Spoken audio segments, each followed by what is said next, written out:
Thanks for joining us this afternoon or this evening. And this is the OTAC case-based webinar series. So it's a monthly series that we started a couple of months ago. And I guess the intention of it is to try and talk about very specific topics with a sort of a case-based angle to it, to sort of go through the sort of nitty-gritty or bits and pieces of that specific topic. And this evening's topic is all about switching between and within different OAT pharmacotherapies. So my name is Daniel Winter, as some of you may know, and I help coordinate the OTAC throughout New South Wales, along with a couple of other courses at the University of Sydney. And we're funded on behalf of the Ministry of Health to run these courses statewide. I also have with me this evening Dr. Joshua Watts and Dr. Sharon Reid, and I might just get them both briefly to introduce themselves as well. Josh? Yeah, so evening everyone. So my name's Dr. Josh Watt. I'm a GP, but currently an addiction medicine advanced trainee in my final year at RPA, where we prescribe a lot of OAT. Wonderful. And Sharon? Hi, I'm Sharon Reid, and I'm also a GP by training. And the last couple of years or so, I've been working clinically in drug health services outpatients at RPA Sydney Local Health District. I'm also a senior lecturer in the specialty of addiction medicine at the University of Sydney. Wonderful, thank you guys. And before we do go any further though, I would like to make an acknowledgement of country. So I'd like to acknowledge the traditional owners on the lands which we meet this evening. Today I'm here on the Gadigal land of the Eora Nation, based at RPA Hospital. And I'd also like to pay respects to elders past, present and emerging, and to all the lands on where we're meeting this evening, wherever we may be. And instead of everyone introducing themselves, what we kind of like doing is just very briefly showing, where we're all coming from this evening. And as you can see, this is the list of registrations. So obviously not everyone will attend inevitably, as always. But as you can see, it's very encouraging to have both metropolitan, and a good mix of people throughout regional and rural New South Wales. This map, just for reference, is sort of like the local health district map. So it's sort of very similar to PHN's. And we also have a few interstate individuals as well. So welcome to them as well. A lot of things that we'll discuss will be relevant for interstate individuals, but there may be a few nuances that may be different between each jurisdiction. So anyone who's joining us from interstate, please keep that in mind, but you're more than welcome to join us. And just one final thing I thought before we get into the topic for this evening was just to let everyone know that we currently have a web page with the webinars and previous recordings and the like. So if you go to the website otac.org.au/webinars, you can actually access information on our current webinar, as well as previous recordings and things like that. So this is the page as it is currently, and we've got information about, this evening's webinar here, as well as the registration link. We also have the ability for you to join our mailing list, but many of you would already be on that. And then we'll also be adding in our previous recordings and things like that here, so that you can access them at any time, including the slides, of course, and then specific links to the guidelines itself for any sort of sections that are quite relevant to that topic. But other than that, I might hand it over to Sharon and Josh in the interim. Okay, so I'll share screen now, Daniel. Mm-hmm. So I want that one. Share. Okay, can you see it? Good. So I'm going to just briefly overview the aims and format of the case-based webinar. So essentially what we're aiming to do is try and provide a comfortable, beneficial learning environment for OAT prescribers and other interested clinicians and others. As you will be aware, the format's via Zoom, and we're using clinical case-based discussions to learn from through the provision of the webinar and other resources. We try and keep to a very tight timeline because everyone wants to get on with their lives after work. So running between 6 and 7 p.m. And we'll also provide the slides and other useful learning resources after the session, and a certificate of participation, but it's non-accredited, but it will help you apply for your own self-accredited CPD points. information about, as Daniel's pointed out, is on the OTAC website. And as Daniel said, the webinar facilitators includes a bit of a standard crew, but also some people from across New South Wales and other guest facilitators.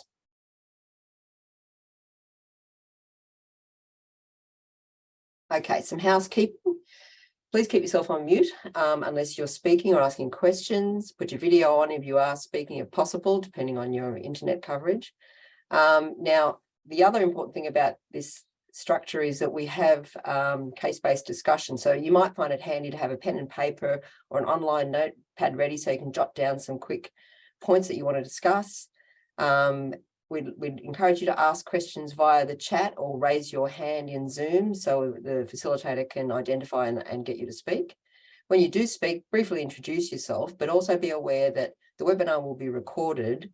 So be careful when you do speak not to reveal any identifying information about clinical cases or other confidential information. Please always be considerate and polite of your online colleagues and declare to the organiser if you feel that there's any potential conflict of interest that might prohibit you from precipitating in tonight's webinar. Now, the case discussions, we're planning for about 10 minutes per case, and we've got four cases planned for this evening. These 10 minutes include your thinking time, jotting down some notes, and completing a before and after discussion poll so we can look at the sort of initial thinking about the case and then further thinking after some discussion. The polls will be very simple, just a yes, no response. So please have your pen and paper ready and get ready for your before and after polls. Now, we're ready for the first case. So the first case, Mr. AB is a 38-year-old male released from jail 2 months ago. He's currently on depot buprenorphine, Buvidal, which was commenced 6 months ago while he was in jail. He does not like being on Buvidal because it makes him feel nauseous. He also wants to go back on buprenorphine sublingual, specifically Subutex, because the gel in Suboxone makes him feel nauseous. So having a think about what case details are important, what else you'd like to know, and what would you say to the patient? But before we go on to discuss, what's your first impressions? Please complete the online poll. Would you transfer Mr. AB from Buvidal to Subutex as he requests? I think everyone can see the poll. So just click yes or no. That's fantastic.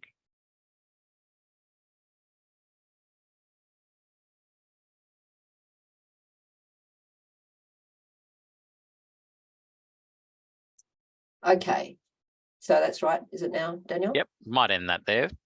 Okay, good. So I guess with this case, we want to just undertake some discussion now. So what's your initial thoughts about this request? Anyone got any comments, would like to say anything to start off with?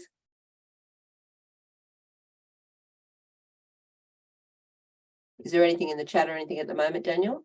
No, not yes, but I might just mention with the poll results, which I've shared, most people said no in this case. So 80% said no, they wouldn't request as this client has requested. Okay, thanks, Daniel.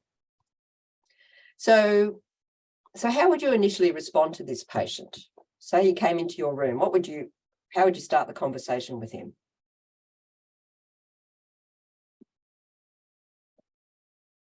Perhaps Josh, what are your thoughts on this first case to begin with? Yeah.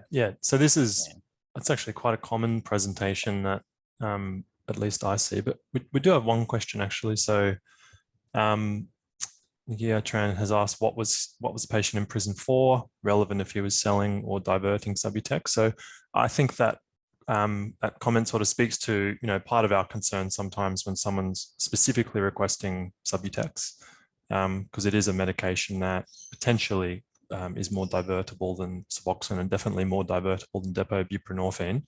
But I think with this patient, the first thing that I would do is want to establish some rapport and really work out what the main concern with is the Buvidal, explore that nausea history a little bit more, establish if the Buvidal actually is the cause of that, or if we think that's likely, if there's any other symptoms that suggest another organic cause.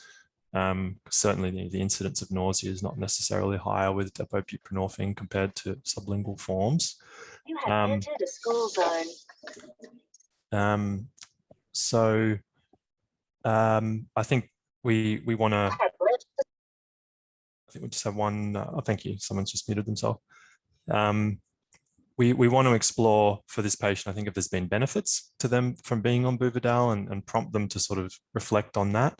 It may be the case that the dose is simply not high enough or too high or something that's modifiable.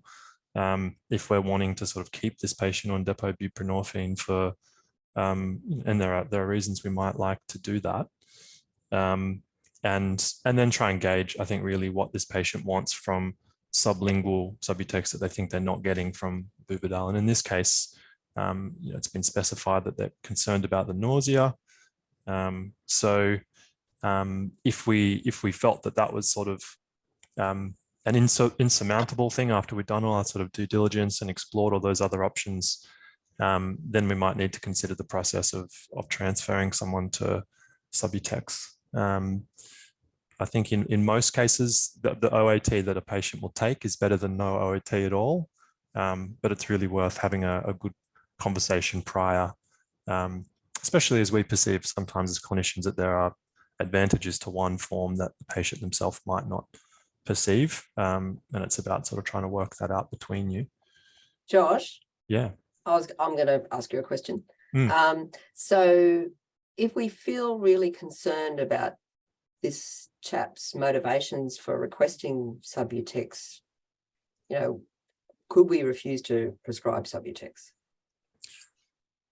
I think that's a somewhat risky approach in the patient's opioid treatment, and it would be informed a little bit by the history. If there was a really strong, persistent history of diversion that was witnessed and we knew about, and admissions with injecting related complications from tablets, then if we had that really strong objective history there, I think we would be within our right to be concerned about the risk of prescribing. But if we didn't, I think keeping the patient engaged and on treatment above all is probably the best approach to take.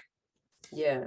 And I guess if you initially said, look, I'm very reluctant to do this, I guess, how would you offer him the, like, I'm reluctant to do this, but you can't make him accept your treatment.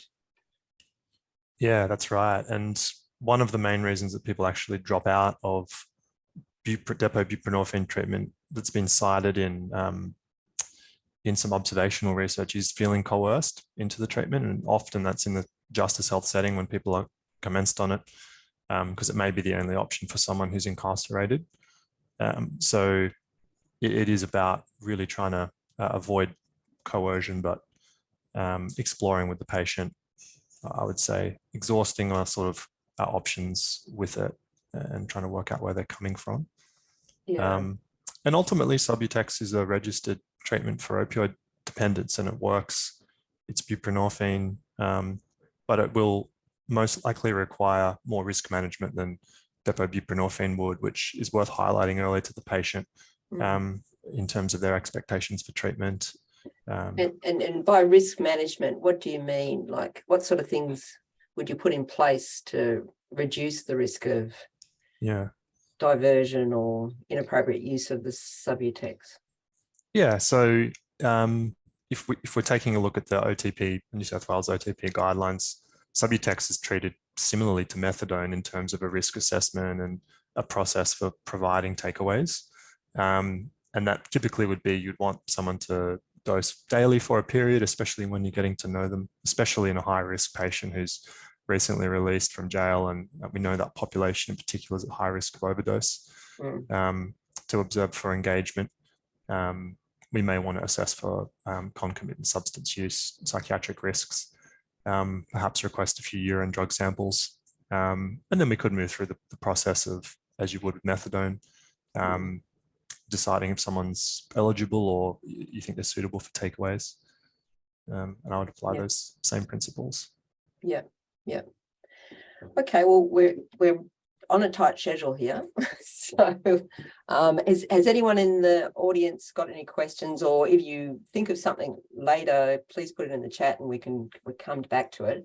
But I think probably now we need to go to the post poll, Daniel. So I guess we're just wondering now how people are responding to the case now, given that they, you know, had heard what Josh had to say about how he could approach the management and things that you could potentially do in your practice. If anyone in the audience had their own, you know, very brief thoughts, more than happy. Once again, you can always just unmute yourself or type it in the chat box.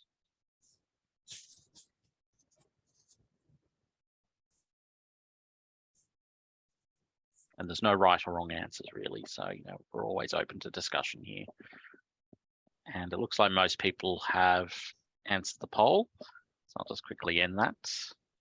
And just sharing them. It looks like we had a slight change. So about 67% said no in this instance. So there we are for that first case scenario. Great, thank you.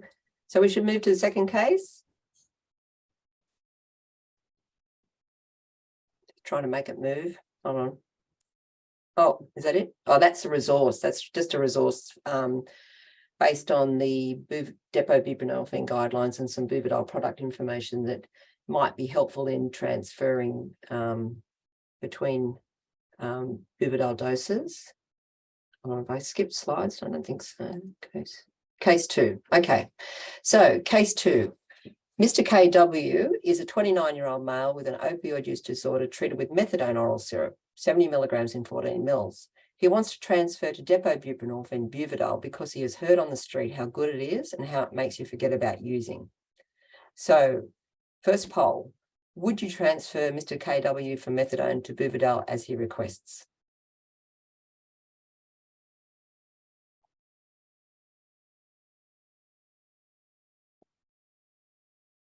And just while that's loading, with the previous case, we had Cheryl who mentioned that she would probably like to monitor the nausea in the first instance before considering other options. Yeah, I agree. It sounds like a good idea to get a bit more of a history of what he's presenting as his reason for not wanting it, to clarify what he actually means. Wonderful. And most people have answered the second poll, so I might just share that with everyone briefly. In this case, would you transfer Mr. KW from methadone to Buvidal as he requests? 88% said yes. Great, thank you. So why did everyone say yes, and how might they go about the transfer, and what would you talk to the patient about about the transfer and preparing them for the transfer?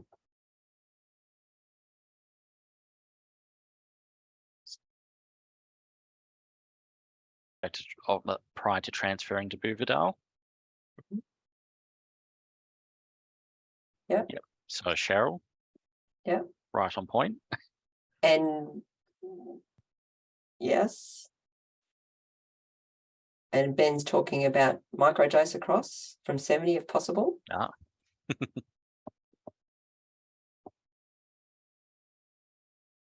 Yep. Manage his expectations with Buvidal use. So I guess that's about, what do we mean about that? Like, we want to tell him about the potential adverse effects, the potential limitations. And I guess probably not get him to think it's the wonder cure as well.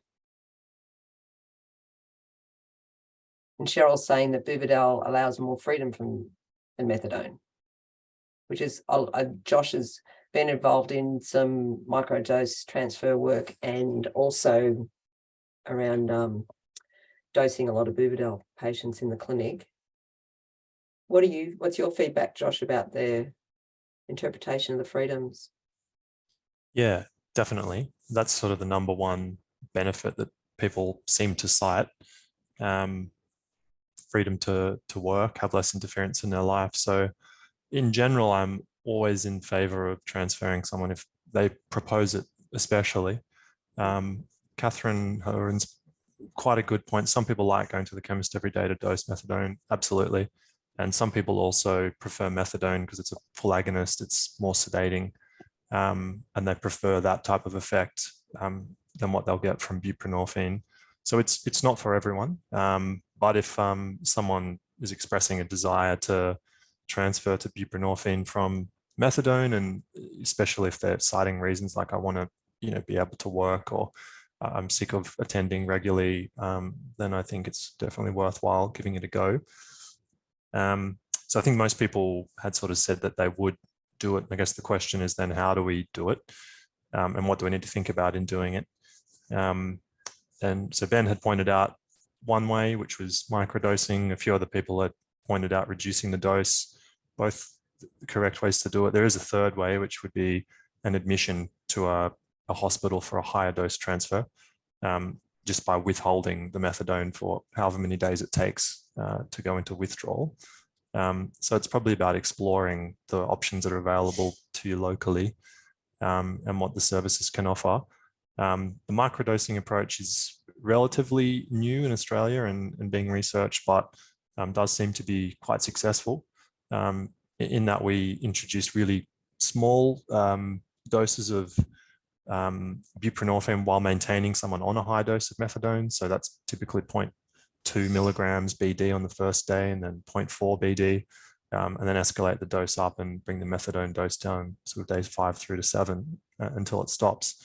And that seems to work quite well.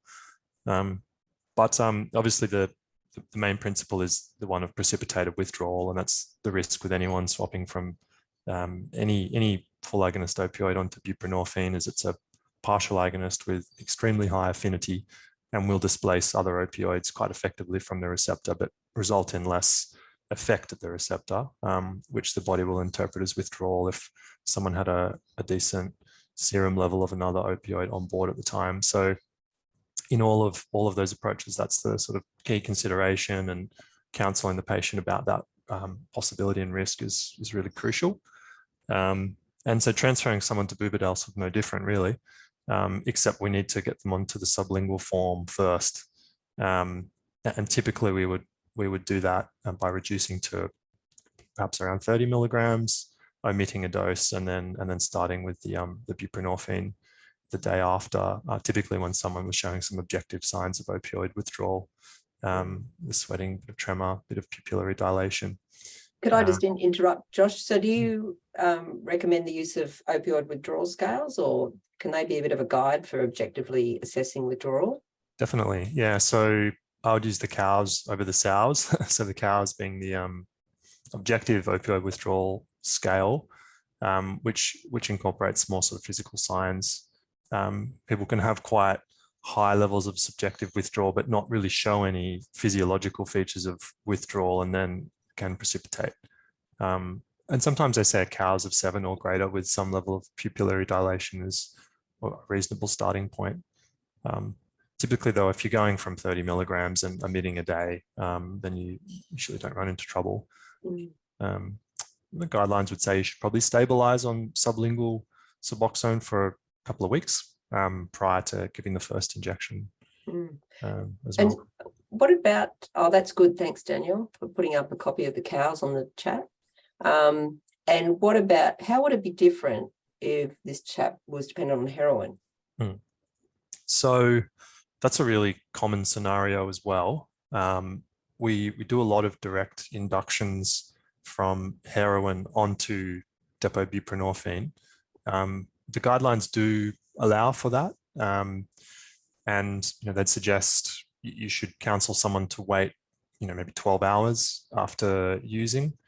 And then you could give them directly a 24 milligram weekly Buvidal injection. I think that you need to be cautious with that, be fairly confident that they're opioid dependent and are using regularly, and also counsel them pretty closely about the risk of precipitated withdrawal if they were to not time things correctly, and to delay giving that injection if someone came in not looking at all in withdrawal. But that's a good one to use for someone that really has trouble attending. They don't think they can get in a few more days in a row, perhaps if you're sort of regional or remote. There's no local dosing options. Mm. Or if someone's been on the treatment before and love it and that's the way they want to get back onto it, it's quite quick and seems to work quite well too. And a very quick question, Josh, actually. A lot of the regional OTAC participants who I interact with often say, heroin's not as prevalent in regional areas. Would there be any different advice you would provide for people who would be transferring or putting someone onto treatment for pharmaceutical opioids? Yeah, so as long as it's short acting, oxycodone instant release, oxynorm, endone, something like that, tramadol instant release, I think you'd be fine. I would be cautious of doing this for something like OxyContin, MS Contin, MS Mono, anything that's delayed release, because then you're getting that extended half-life. And the experiences in doing this with heroin with a half-life of 4 to 6 hours, thereabouts, not in something with 12 to 24-hour half-life like an OxyContin or methadone, or which is even longer.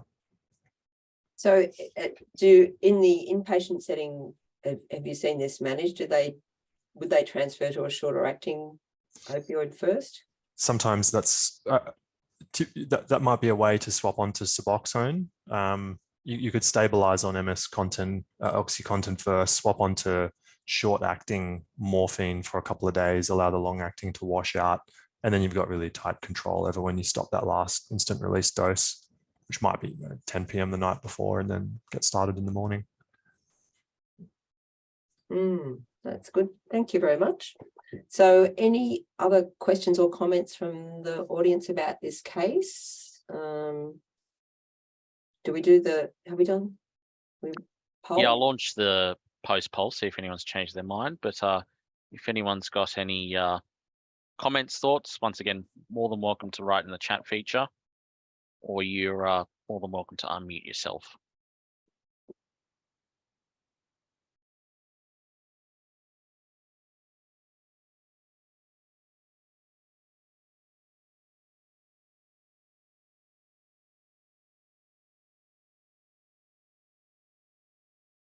Okay, we'll let it run for another 10 seconds.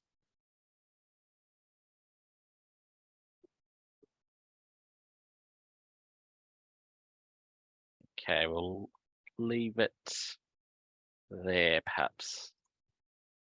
And I'll just share the results briefly. Looks like we may have swayed a few people with that. So 94% saying that they would consider that request. Okay, great. Thanks very much, Daniel. So we're on the clock. So we'll go to case scenario 3. Just waiting for the computer to react to my clicking. There it is. Okay, good. So case scenario 3, Miss ST is a 28-year-old woman with opioid use disorder managed with depo-buprenorphine Buvidal and has just found out she's 16 weeks pregnant. She asks if she should stop the Buvidal because she's concerned it may affect her baby. So for the online poll initially, would you recommend Miss ST transfer to sublingual buprenorphine?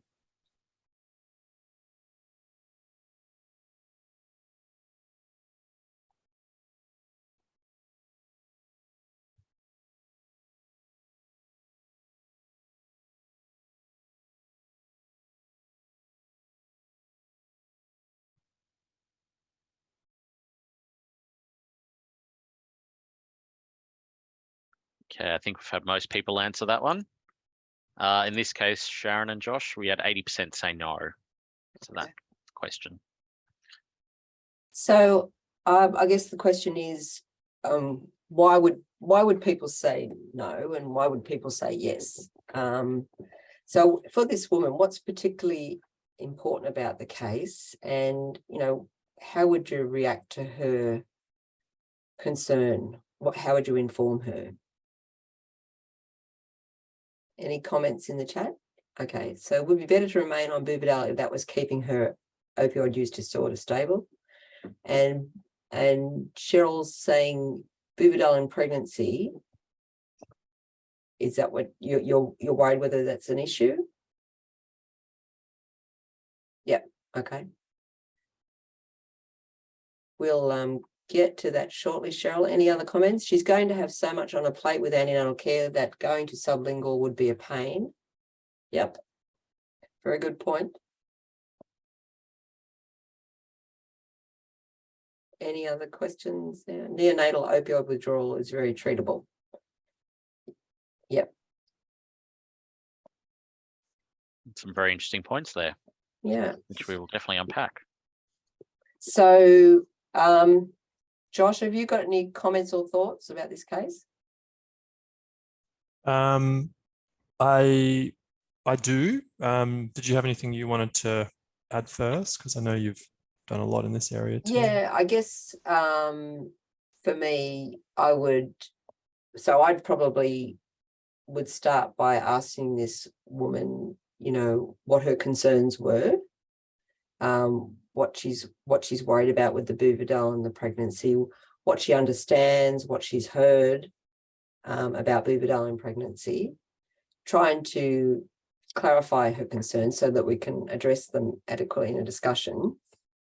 And then it's a matter then of what you actually tell her, and would we recommend? I don't know whether we would necessarily make a recommendation, but we would try and present to her a balanced sort of summary of what we understand to be the evidence around the use of depot buprenorphine in pregnancy, and the concern about potentially disrupting the management of her opioid use disorder by making a change, and also, you know, the risk of potentially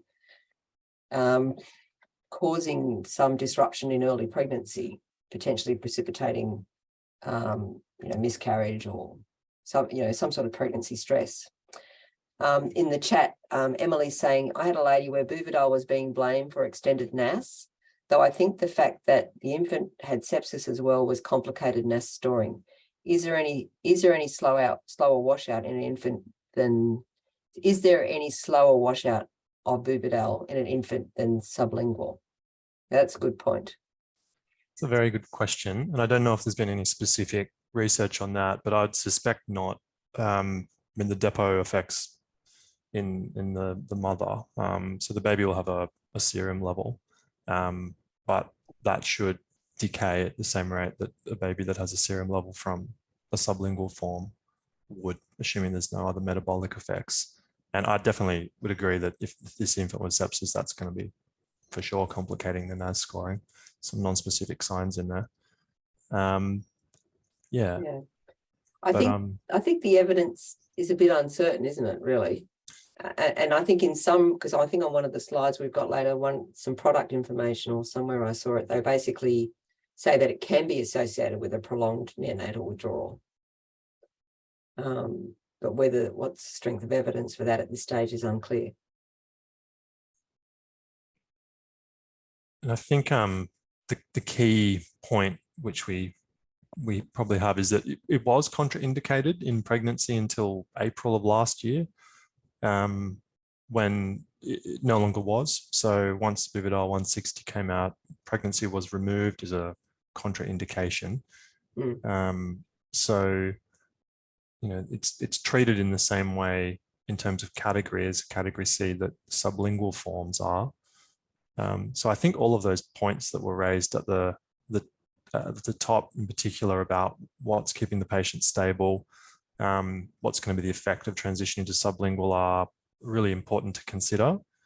And the other important thing obviously is having a conversation with the patient about the potential for risks, the lack of evidence around it. I think that the biggest risk is going to be withdrawal. If the patient ends up dropping off treatment or using illicit opioids, that's going to be very harmful to the pregnancy. So if that was felt to be a real risk of transferring to the sublingual, that's when it would be a concern. And a lot of patients will say that they like being on Buvidal. It's been helpful. They are worried, but they're worried about going on the sublingual. I have heard that.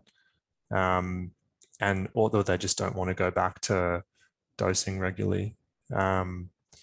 So I think those are the key considerations there. Yeah, and I think it's about having a discussion with the woman too. So she's informed and she's sort of making the decision. Maybe rather than recommending what she does, trying to get her to make the decision that suits her best. Okay, and what about breastfeeding?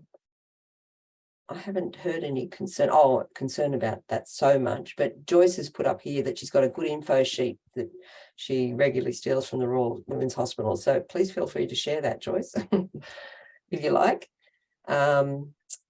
So should we do the post poll now?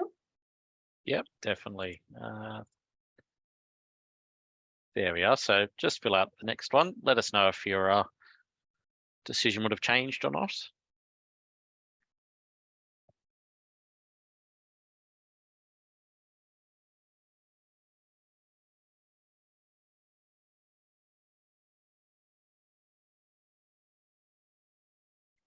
And we've had most people answer.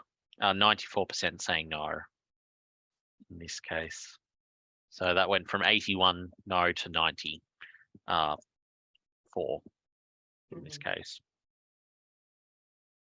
Okay, that's good. Thank you, Daniel. Okay, one more case. Well, we're going quite well.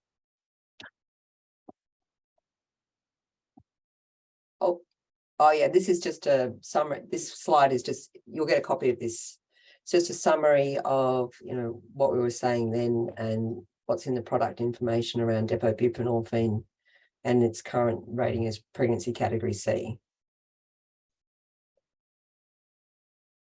Now, case scenario 4. Miss AB is a 28-year-old woman prescribed Sublocade 300 milligram injection for the management of opioid dependence associated with chronic pain in her left ankle. About 10 years ago, she sustained a severe fracture dislocation of the left ankle following a skiing accident. Miss AB is due for her monthly injection, but the pharmacist has advised there is a short-term, at least 2 weeks, Sublocade supply problem. Would you prescribe Buvidal 128 instead of her usual Sublocade 300 injection? And I'll just get that poll going. 1 second. So let us know what your thoughts are again. Would you prescribe Buvidal 128 instead of their usual Sublocade at 300 milligram?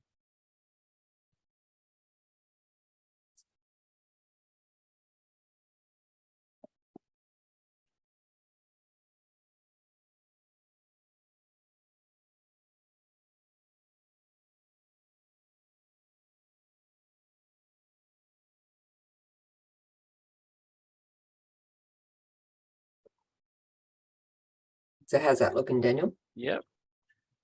So I'll just share that. Almost split between the lines. 56% yes, 44% no. Mm-hmm. And I guess why did people say yes and why did people say no?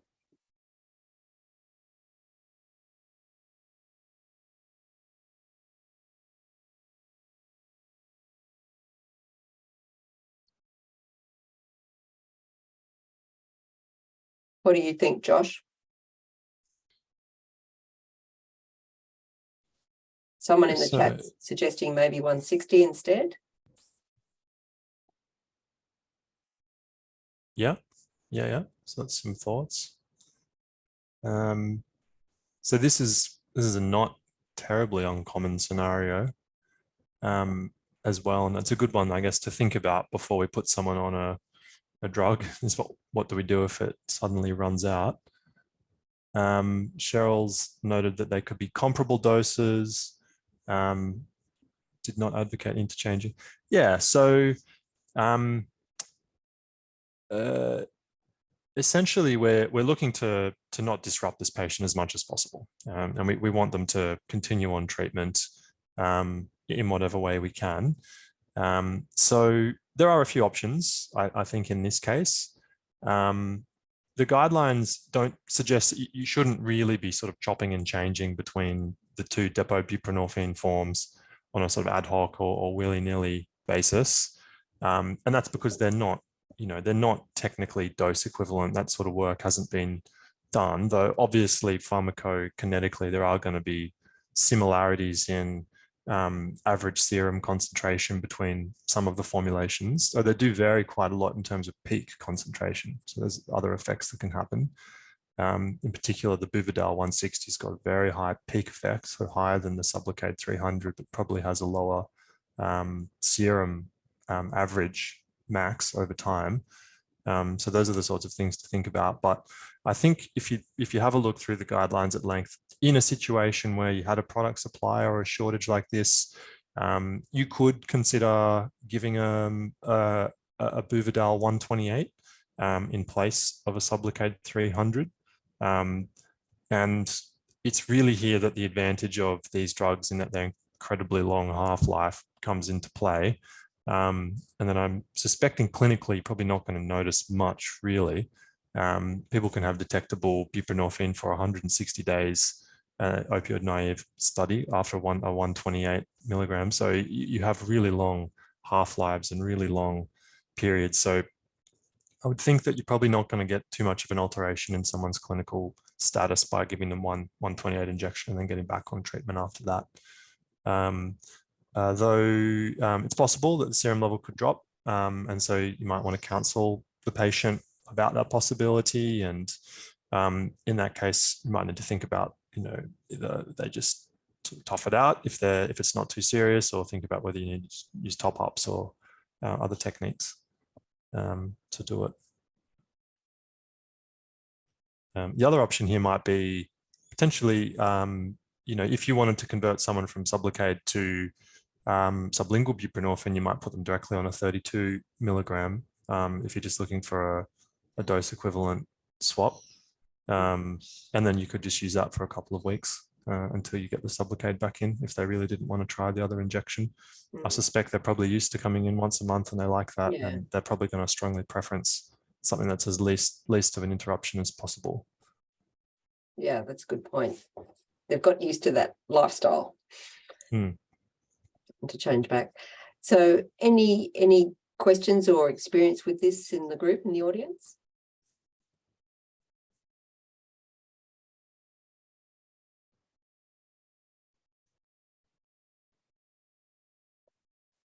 So where are we up to with the polls now, Daniel? Yep. So I'll run that poll, the last poll, see if everyone's thoughts have changed. But yeah, if anyone's had any experience with this prior or something similar, let us know, Yeah. We'd love to hear your perspective on that one. Were there any difficulties or challenges that may have happened? I've heard from a few colleagues, for instance, that with recent floods and the like, sometimes getting medication in can be a struggle, and that wouldn't be for OTP alone, that could be a whole host of medications. So yeah.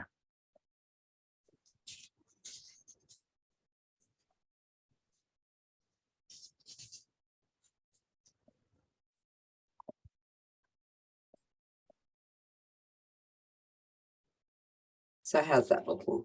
Yep. So I've had most answer that one. We've got 82% saying that they would prescribe the Buvidal in this instance. Yeah, good. But as you raised, Josh, the other option is the sublingual buprenorphine, which is an option, but that has that impost of a bit more social impact. Okay, so that's it. Gee, we've done well. It's about almost 6:50. We've got through our 4 cases.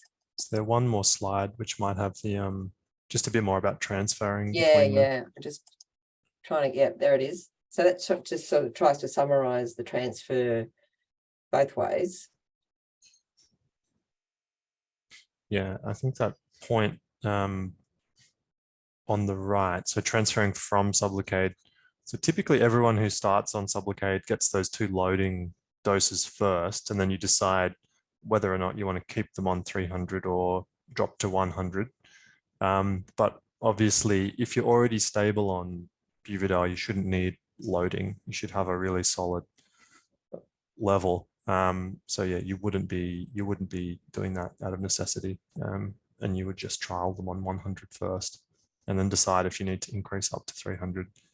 I think this is more if you're looking to transfer someone permanently to Sublocade. That's good. Thank you, Josh. And I don't know what the other slides I've got here. Oh, yes. Okay, so that's just to wrap up. So if you've got any other questions or suggestions for future case-based webinars, please contact Daniel with any suggestions, or if you'd like to present a case that we could build a session around, please let us know. But in summary, to wrap up for tonight's session, it's certainly important to consider patient preferences, know your guidelines, understand the risks and benefits and processes involved from switching OAT, and knowing when to seek more advice is important. And you all will probably well know that you can always get extra specialist advice through contacting your local alcohol and drug service or through DASIS, and the details for DASIS are there. And we'll just thank you, and thank you very much for your feedback. And the idea is for these sessions is to sort of keep them short and sharp, and you get home and have your dinner on time and not to bed too late. So with our case-based webinars, we're aiming to run them monthly, aiming for the 4th Tuesday of the month, and it's almost Christmas, so we're going to have a break for December and January, and then back in February. So we'll keep you posted. And as Daniel said, there's information on the OTAC website about the webinars.